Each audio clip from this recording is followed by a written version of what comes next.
बुड़की भी ॾेई पवंदो आहियां रात जो तभी कमीज टंगी रखंदो आहियां उन में पैसा 200-100 निकतल हूंदा आहिनि से अलाए केर तो कढी वञे जिन आहिनि छा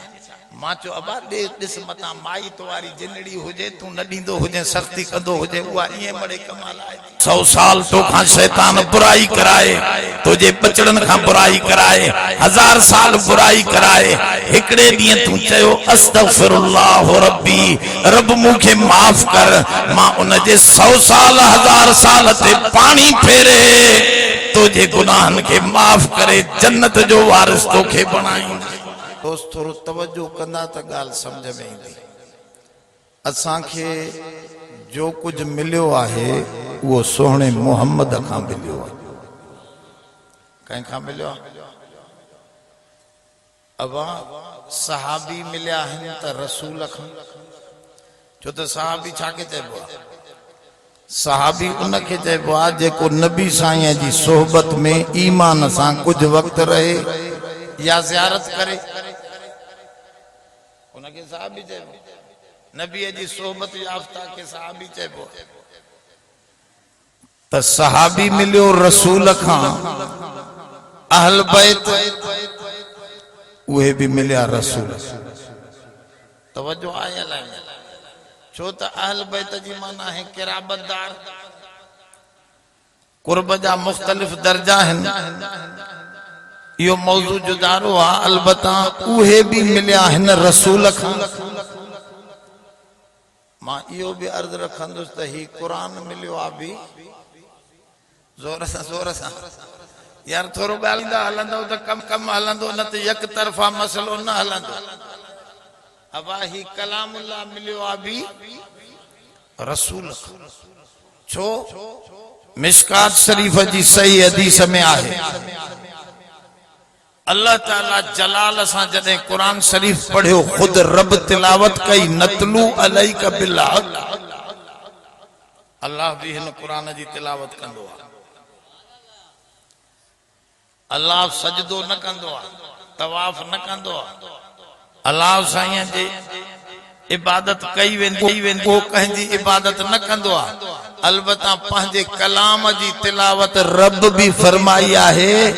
मोमिनन के भी इहो शरफ मिलियो आहे जो ही रब जे कलाम जी तिलावत कनि अब इहो रब साईं कलाम रब जो जलाल हो तवज्जो कजो थोरो एडो जलाल हो जो मिशकात शरीफ में आहे रब साईं जदे पढ़ंदो हो आवाज इंदो हो त कुल फरिश्ता बेहोश सवाए जिब्रील अलैहिस्सलाम रब जो कलाम बुद्धि न सके बेहोश थे हालांकि फरिश्ते में एडी पावर आ जो ये सजी धरती पुटलाए नंढड़े पर सां सके थो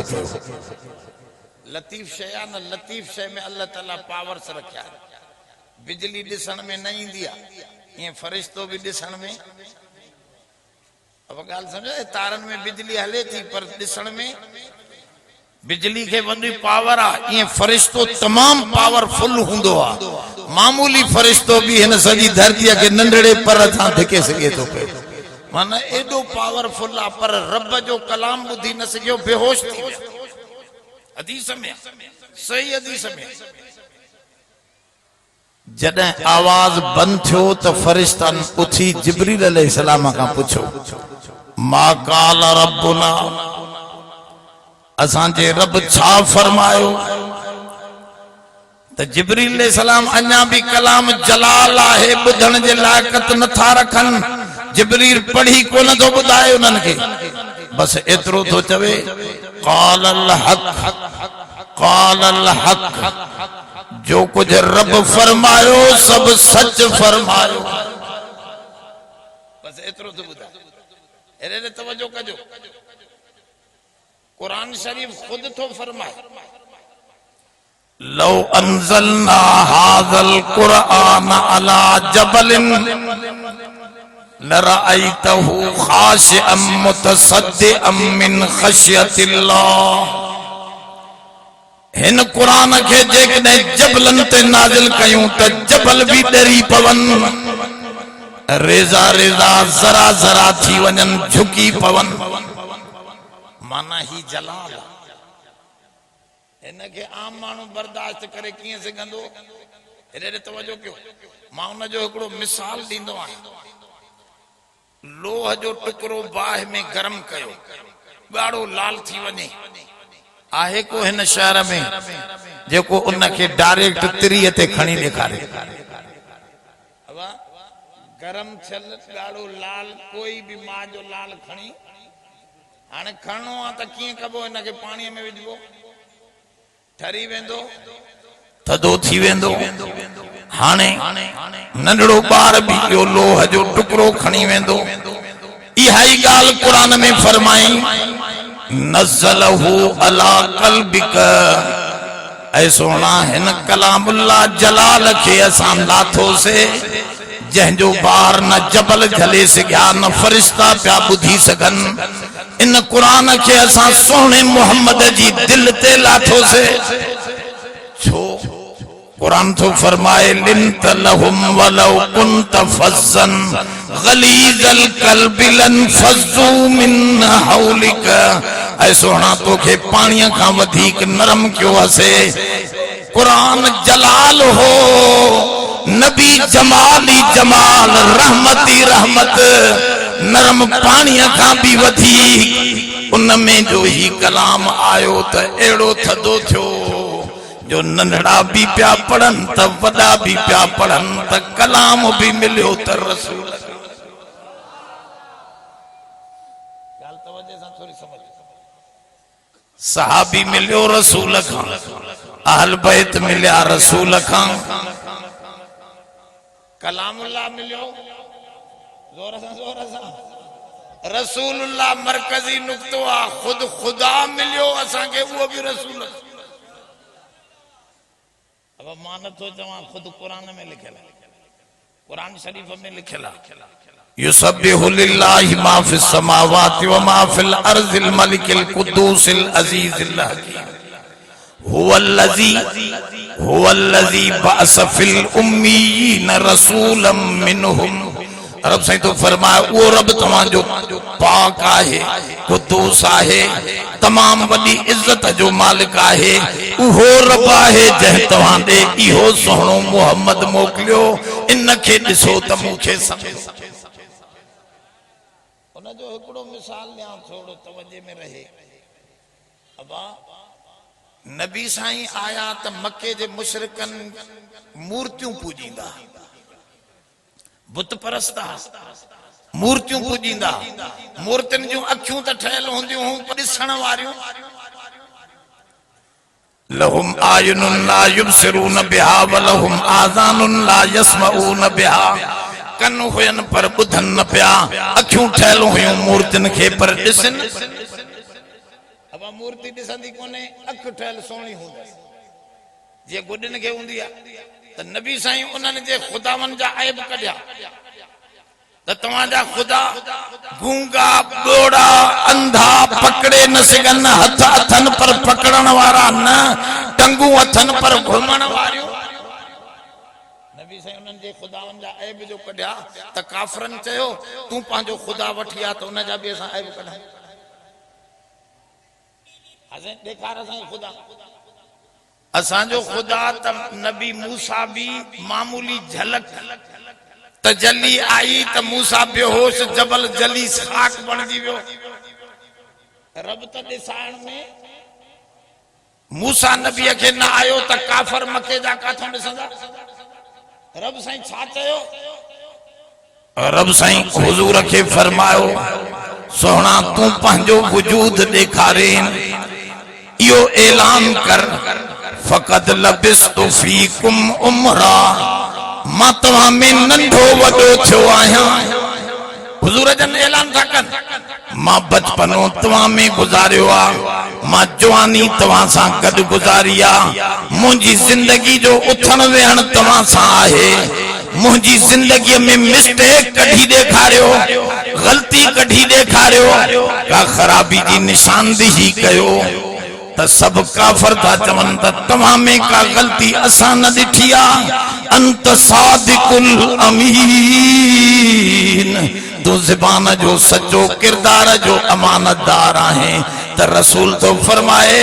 मां उन रब जो नुमाइंदो आया नुमाइंदो बेअब आहे त खुदा केॾो न पाक हूंदो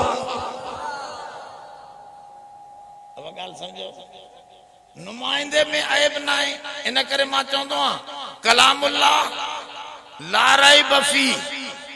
सोहणो मोहम्मद ला ऐब फी इन में रैब न आहे नबी में जोर सां ओ नबी साईं के ॾिसी असां खुदा समझो अब हेॾे हेॾे कुरान शरीफ में खुदा है याकूब अलैहिस्सलाम छो त रसूल जे ज़रिए खुदा समझण ई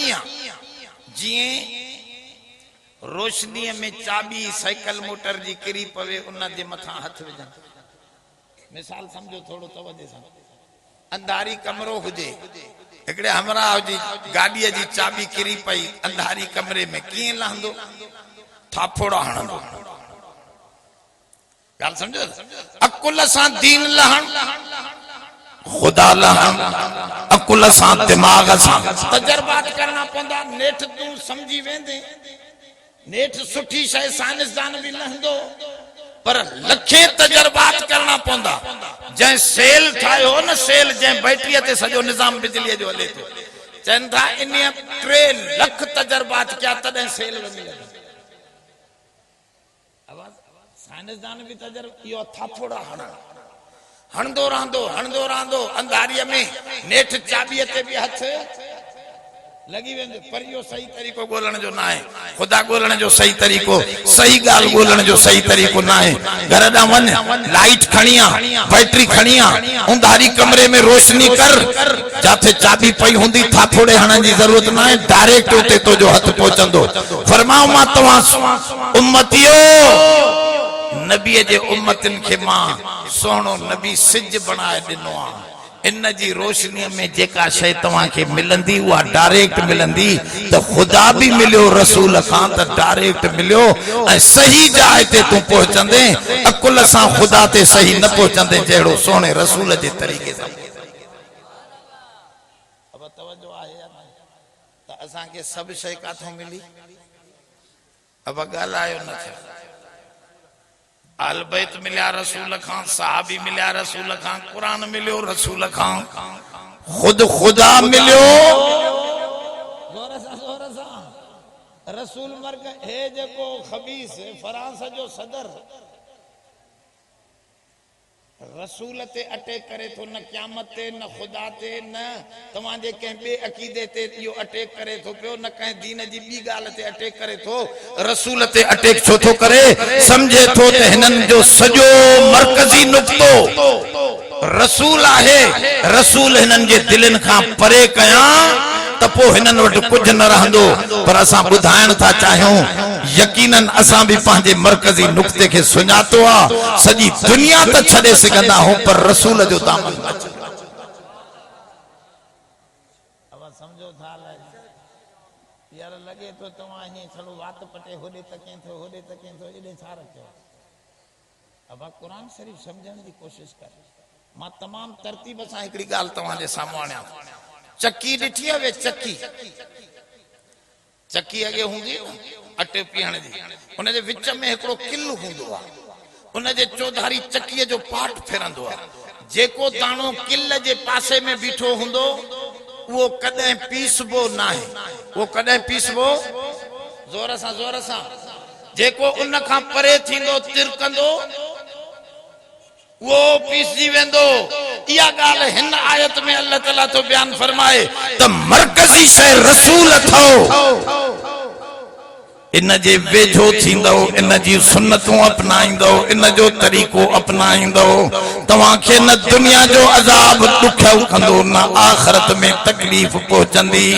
मा कान अल्लाहु लियुअज़िबहुम व अंत फीहिम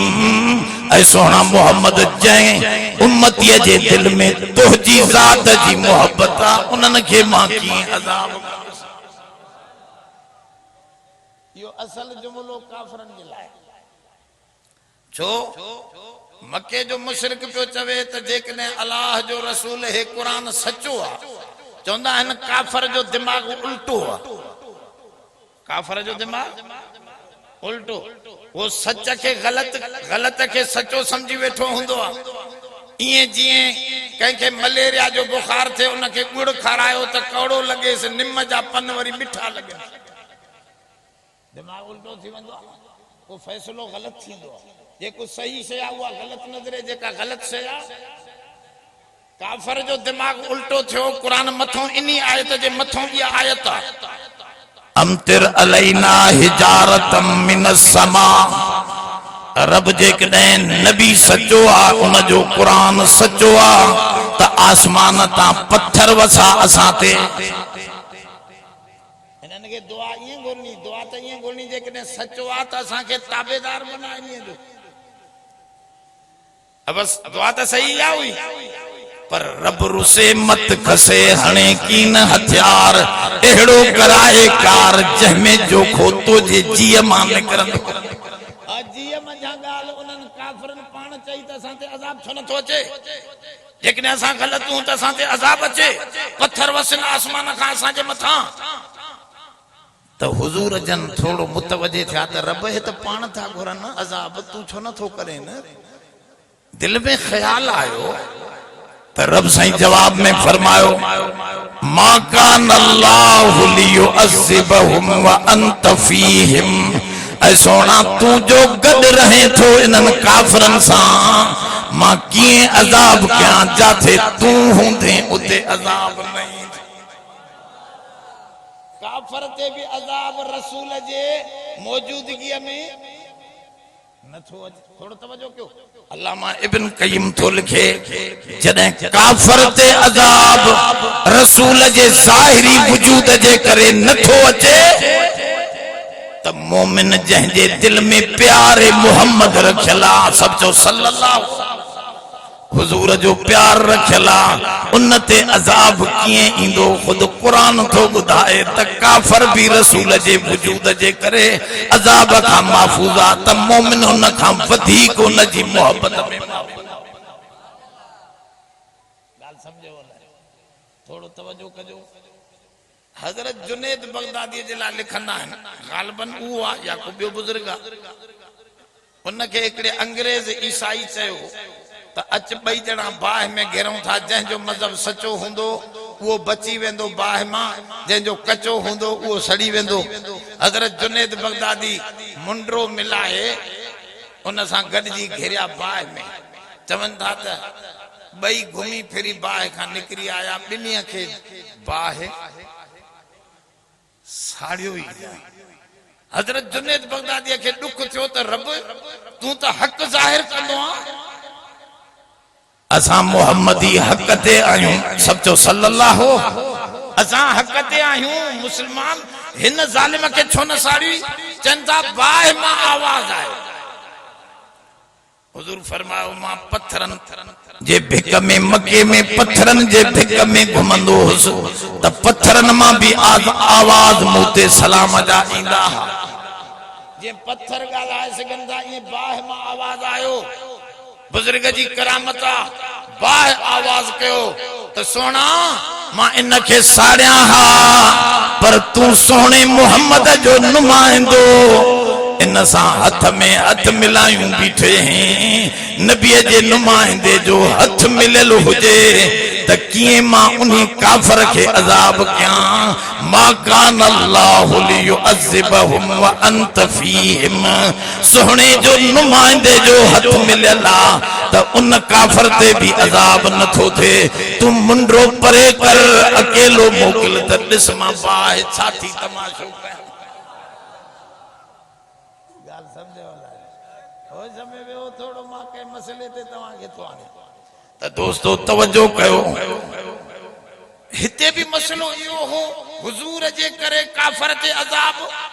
चवन था यो आवाज जदे काफरन बुधो जुनैद जे जमाने में बाह मां तो वो ही जे जो मुंडरो मिलल हो उन भी कलमो पढ़ी इस्लाम सबूरे मुसलमान थी त मां पे अद रखियो ही कलामुल्लाह में एकड़ी से बुधाई वई आ मरकजी नुक्तो त इन जे वेझो थियो रसूल जे वेझो थींदो त अजाब खां बची पवंदो सुभान अल्लाह ॾिसो हिन खे समझ में आयो तव्हां खे न आयो अल्हम्दुलिल्लाह थोड़ो तवज्जो करे वियो तवज्जो मुझो असल मकसद समझाए माल ना है असल मसलो आहे त कुरान शरीफ समझी वठ बाबा नबी करीम सल्लल्लाहु अलैहि वसल्लम जे वेझो थियण जो तरीक़ो छा आहे चए तो ब तरीक़ा हिक त उन जूं सुन्नतूं अपनायो ॿियो दरूद शरीफ घणो पढ़ो यो नबी जे वेझो आ असां के खतरो थींदो आ न असां रात जो भी अज रात भी मां देर जो कच्चे जे इलाके मां चेसे ॾाढा हिते धाड़ेल पैदा थी विया मुखे पिया चवनि मां ॿ ॻाल्हियूं इहे ई जेके हिन आयत में हिन हिकु दरूद ॿियो इस्तग़फ़ार अल्लाह साईं जो वाइदो आहे त अज़ाब एतिरे ते न तव्हांजो भले गुनाहनि जे करे काथे पकड़ थिए त पर जेकॾहिं इस्तग़फ़ार ऐं दरूद पढ़ी नबीअ जे वेझो थींदे त इंशाअल्लाह सभिनी मुसीबतनि खां बचियल रहंदे अब तवज्जो आहे या न आहे बस हिकिड़ो मसलो इहो सम्झियो ॿियो मसलो मा कान अल्लाहु मुअज़्ज़िबहुम व हुम यस्तग़फिरून रब से फरमाओ जंहिंजो रसूल सां ताल्लुक हूंदो उन ते बि अज़ाब न थींदो जेको इस्तग़फ़ार कंदो उन ते बि अज़ाब ये अल्लाह साईं जो वादो कुरान में लिखियल आहे इस्तग़फ़ार वारे जे मथां भी हाने हिकड़ी रिवायत बुधो मां तकरीर बंद कंदस थोड़ी हिकड़ी जलालुद्दीन सयूती रहमतुल्लाह अलैह या रिवायत आंदी आहे जलालुद्दीन सयूती रहमतुल्लाह अलैह हदीस करे आंदो आहे नखे त आदम अलैहिस्सलाम जे मथां शैतान के मुसल्लत कयो वियो अल्लाह साईं फरमायो मां आदम खां इम्तिहान वठंदुस शैतान तो के जेको वणे तू जी भुलाए हिन के भुला जेकने हे भुल खां बची पयो त मां तोखे हिन आदम के जन्नत जो हमेशा एड़ो लायक कंदुस जो वरी कदी हे तकलीफ न दिसंदो शैतान के अल्लाह से अब थोड़ो तवज्जो करे थोड़ो तवज्जो शैतान के यो ऑर्डर मिलियो त शैतान भजंदो आयो रब साईं दे सही मां तो जे बानन के आजमाइंदुस मां भुलाइंदुस कोशिश वडी कंदुस पर मुखे कुछ पावर दे ताकत दे त मां भुलाया इनन के रब साईं फरमाओ शैतान तो जे हर शैतान के 10 बार जाइंदा 10 पुट जाइंदा मानुन के एक पुट जाइंदो तोखे उन जे मुकाबले में 10 जाइंदा तू 10 जना हिकड़े हिकड़े के लगाए दादा जना अब तवज्जो कजो इस गौर से बुझो मां के नतीजे ते तवा के वठी तो शैतान समझो तो मुखे घणा मिली विया आदम थोड़ा हुंदा मां कामयाब थींदुस हेडो आदम भी रोइंदो भजंदो आयो रब साईं दे अल्लाह हिन जालिम के एतरी ताकत नहीं जो 10 जना मुझे बच्चे ते छडींदो हे मुंजा बच्चा की बचंदा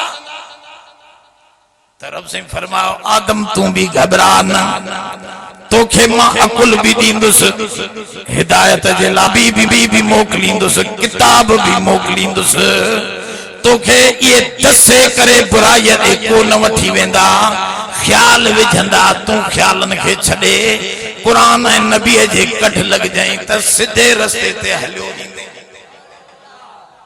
जैसे बस मुंह के खोड़ा आदम भी चुप करे वनी बैठो शैतान सोचे सोचे सोचे सोचे दिठाई त धनार हिक हुंदो आ रिढू सवन जे तइदाद में हिकड़ो सवन के हकले तो वने त मावारा भली 10 हुजने हे हिकड़ो मानू भी मावारे 10 के हकले वेंदो मावारा रिढू अब समझो था ना चलो तो बदे हां सिजे हिकड़ो हुंदो आ सितारा सिजो बरंदो आ त सितारन जी रोशनी लटजी वेंदी आ त ओ समझी वियो कम मिन फियतिन कलीलतिन गलबत फियतन कसीरतम बिइज़्निल्लाह थोरे घणे ते नाहे अल्लाह जे आर्डर ते आ तंजे करे वरी भजंदो आयो रब साईं के चई साईं इंडिया सा कम न हलंदो माके बी ताकत अञा दे रब साईं जो बी हर नहीं दे इने कमला चल न जे तोखे ताकत बी थो दिया यजरी का मजरी दम तू इंसान जे अंदर घिरी वजन जी तोखे पावर थो दिया तू अंदर मानू जे घिरी वेंदे मानू चंदो माथो सोचा हालांकि तो जूं सोचूं पयूं हलंदियूं इहो पावर दिनो जे बस बस बस बस बस अंदर गिरम त क़ैब ना अब तवज्जो आहे त हेडो आदम भी भजंदो आयो साईं चौकीदार विहार बहन बाहरे चोर जे ला हे चंद्रे के अंदर इजाजत नहीं मां कानो चौकीदार विहारे हमरा चे पे साईं खुड़की हुड़की भी दई पवंदो हां रात जो माखे पे चवे हुड़की भी दई पवंदो हां रात जो तभी कमीज टंगी रखंदो उन में पैसा 200-100,000 निकल हुंदा से अलाए केर तो कढी वने जिन हन छा मां चो अबा दे दिस मता माई तवारी जिनड़ी हुजे तू न दींदो हुजे सख्ती कंदो हुजे उहा इए मड़े कमाल आहे जैसे पो इन जो तो चौकीदार केड़ो रखा अब घर जी जो चोर हुजे तो चौकीदार कानो माने जो कुफरज काब बरखेजत कुजा मानद मुसलमानी जो जंगल खान बरखेजत कुजा मानद निगहबानी जे तो घर जे चोर खान निगहबान केर थींदो कुफर काबे में अचे त पो केर काथे इस्लाम हुजे गाल समझो था यो मसलो दुखियो थी वियो आदम जे ला आदम भी रोइंदो आयो अल्लाह इन जालिम के अंदर विहारी माखे त वजाए छे मुखे भी मदद कर रब से फरमा बीहर तू भी नहीं दे मुदे इन कम जे ला चंद से बस आखिरी ताकत माखे भी दे रब से फरमा चंगो तो के आखिरी पावर दिया थो वडो ताकतवर पावर दिया थो 100 साल तो खां शैतान बुराई कराए तुझे बचड़न खां बुराई कराए 1000 साल बुराई कराए एकड़े दिए तू चयो अस्तगफिरुल्लाह रब्बी रब मुखे माफ कर मां उन जे 100 साल 1000 साल ते पानी फेरे तुझे गुनाहन के माफ करे जन्नत जो वारिस तोखे बनाई यो वडो पावर आ इस्तगफार पर अफसोस अन्या अन्या अन्या थोड़ो अगते गाल हले थी उहा तवज्जे सी बुधण जेड़ी बाबा शैतान दिठो हिन के त वडो पावर मिली वियो मां बुराई कराए कराए हे इस्तगफार बल्कि अल्लामा इब्न तैमिया जेड़े हस्ती लिखियो आ बुराई में भी जेकॾहिं इस्तगफार करे तो त अज़ाब नहीं अब गाल समझो जो तो कुरान जो वायदो हालांकि बुराई खत्म करे पो इस्तगफार कबिया पर इब्न तैमिया जो यो ख्याल आ तो कुरान में आ त इस्तगफार सा अजाब न थींदो त इयो त माना बुराई सा भी जेकने इस्तगफार कंदो अचे तो चबो त हिन जे दिल में खौफ आहे त माना अल्लाह अजाब न थो करे गाल समझो थोड़ी हाने शैतान दिठो त हे मुंजी त कई कमाई सजी खत्म थी वई हाने किए कया पान मीटिंग घुराई हदीस में मीटिंग घुराई शैतान बाबा कई मामलो किए हलाए जे मां हिन खां बुराई कराइंदो से चंदो अस्तगफिरुल्लाह मुंजो त कम लई मां छा किया वो पान के ही सोच में अची वई शैतान के एकड़ी गाल पांजे छोरन के चई अरे वेहो मसलो हल थी वियो थ जे किए जे हिनन खां कम एड़ा करायो जेके हुजन बुरा पर हे सवाब समझी करे त पो इस्तगफार न पढ़ो न समझो होश होश में भी हो ट्रपा खारायो न जलूस कढायो न झंडियूं हणायो न असई वडा धूम धकाड़ा करायो हिनन खां खत्मा फिलाना है पर उनन के चवे त मां यार यो जो नबी जे लाए हे दोहल वजाया झुमरियूं पातियूं यो मां सवाब कमायो हाने सवाब ते मानू तौबा कंदो गालायो बाबा हुन हरामी हेड़ी गाल कढिया इन करे हुजूर जन फरमायो बिदअतूं एडो वडो गंदो गुनाह हुआ जो सानीअ खे त माफी मिले थी पर बिदअती माफी वठे ही न थो त माफी मिले सका गाल न समझे हाने टीजो बारो सतावड़ो चालीहो ये सब बिदअतूं हन पर मानू कन था पिया सवाब समझी सादा कन आंदा बिदत गुनाह नबी साईं न कयो तू चई तो खैरात सवाब असे सतताम कंदस जुमाना कंदस फिलाना कंदस अरे सोने न कया तू केर थींदो जो कंदे कंदे त यो गुनाह करे वरी उनके सवाब समझने त तौबा भी न थी तौबा भी ओ यो मसलो समझ में अचे तो तो बस ॿ शयूं सम्झी छॾियो बिदतन खां तौबा कयो हुजूर ते सलात पढ़ो ऐं हर कम में रात जो सुमण महल उथंदे वेंदे घुमंदे फिरंदे इस्तिग़फार जी कसरत कयो अल्लाह जे अज़ाब खां ये ॿ शयूं बचाइण वारियूं हुन न त ॾिसो था पिया महांगाई जो अज़ाब असां हे ऐं तिॾन जो अज़ाब हाणे आयूं न हिते असां ये भलायूं समझे से उन्हनि जो अज़ाब अलाए केड़ा केड़ा अज़ाब अचनि था पिया हे कोरोना जो अज़ाब फलाणी शइ जो अज़ाब ये अज़ाब इन में ॿ शयूं बचाइण वारियूं हुन हिकु रसूलुल्लाह जी सुन्नत सफ़ाई ऐं ॿियो इस्तिग़फार जी कसरत इन सां दुनिया आख़िरत जे अज़ाब खां बची पवंदासीं आख़िर दावाना अनिल हम्दुलिल्लाह रब्बिल आलमीन रब्बना तक़ब्बल मिन्ना इन्नका अंतस समीउल अलीम अल्लाह जन दोस्तन ही कयो आहे ख़र्च हमेशा कंदा आहिनि अल्लाह क़बूल फरमा अल्लाह उन्हनि जी अञा वधीक उन्हनि जी मदद फरमा अल्लाह सभु मुश्किलातूं हल फरमा जेके दोस्त कदम खणी आया आहिनि अल्लाह सभिनी ॾे ख़ैर बरकतूं अता फरमा सभिनी जूं परेशानियूं दूर फरमा बे औलादन के साले औलाद बीमारन के शिफा अता फरमा सल्लल्लाहु अला खैर खल्किही मुहम्मद। जो जुस्तजू करके हिदायत पाले उसे सितारों की कोई जरूरत नहीं पड़ती क्योंकि सूरज की आबोताब के सामने सितारों की क्या अहमियत। बिस्मिल्लाहिर्रहमानिर्रहीम।